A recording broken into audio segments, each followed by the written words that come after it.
Halo semuanya, selamat datang di sesi ketiga ya. Nah, kalau sebelumnya teman-teman itu udah mempelajari mengenai PEP 8 atau PEP Age yang secara umumnya ya, sekarang kita akan lebih ke spesifiknya nih, yaitu aturan penamaan dan juga layout kode.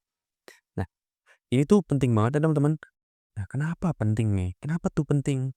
Ya, karena nama itu adalah cara kita untuk komunikasi ya. Komunikasi misalnya teman-teman membuat suatu program. Nah, dilakukan oleh banyak orang ya, atau dalam satu tim. Nah, maka penamaan ini tuh penting untuk komunikasi kita dengan anggota yang lain. Gak mungkin dong kita menaruh nama variabelnya, kita buat variabel gitu, namanya nama yang random ya. Itu bisa bikin bingung, entah kita sendiri atau bingung ke orang lain yang ingin mengupdate kode kita. Begitu teman-teman.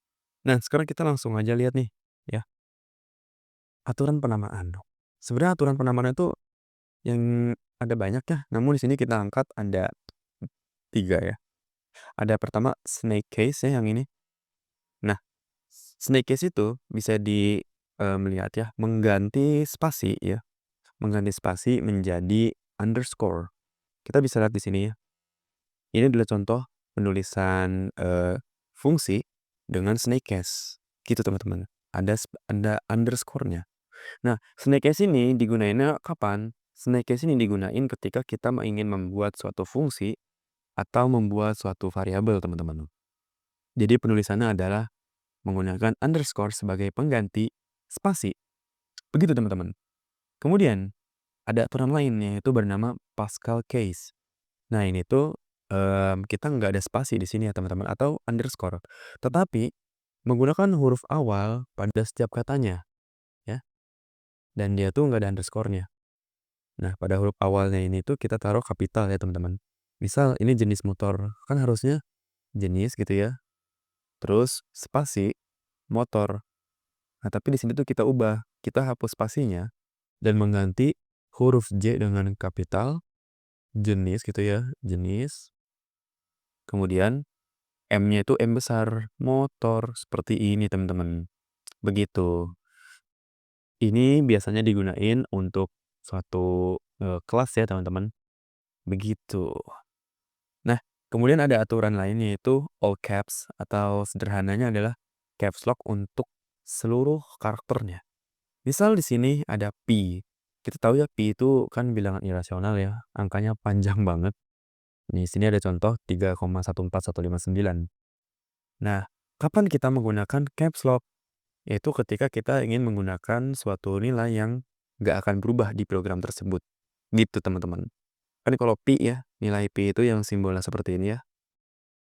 Dia kan nggak bisa berubah ya, tetap 3,14.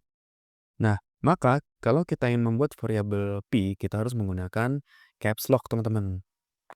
Begitu. Nah, ini adalah aturan penulisan atau penamaan pada Python ya, teman-teman. Sekarang kita lanjut ke aturan layout kode, teman-teman. Ya.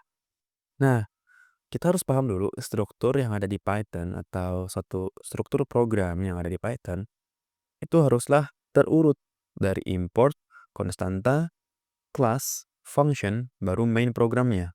Nah, kenapa tuh harus terurut? Nah, ini tuh dipengaruhi oleh kepentingannya lah simpelnya ya, atau urgensinya. Gini, semisal kita ingin membuat suatu program ya, kenapa import ada di paling atas nih? Kenapa sih nggak kelas yang di paling atas? Semisal kita ingin menggunakan modul ya, menggunakan modul. Sekarang bayangin kalau modul yang kita import ya, itu berada setelah kelas ya, atau berarti di nomor 4 ya. Nomor 1 diganti menjadi konstanta. Yang terjadi adalah ketika kelas ini ingin menggunakan modul ya, dia akan error karena modul baru dideklarasikan setelah kelas. Ingat Python itu menganut yang namanya interpreter. Jadi dia dibaca dari atas ke bawah secara berurutan. Begitu teman-teman. Nah, terus juga ada alasan kenapa sih harus terstruktur ya? Kenapa nggak bisa ngasal kayak posisinya tadi ya? Karena selain dia bisa bikin error, dia itu juga biar lebih mudah dibaca, debugging atau membenarkan kalau ada yang rusak ya, itu lebih mudah dan juga seperti biasa Kalau programnya dibuat dengan orang yang banyak ya atau kerja tim, ini akan membuat tim lebih mudah dalam mengerjakannya. Begitu teman-teman. Itu adalah aturan ya, aturan-aturan penulisan juga layout dalam kode pada bahasa Python. Oke, sekarang sampai di sini dulu ya. Ini materi yang PEP 8 atau PEP dan juga layout layout ini masih berkesinambungan atau saling nyambung ya materinya.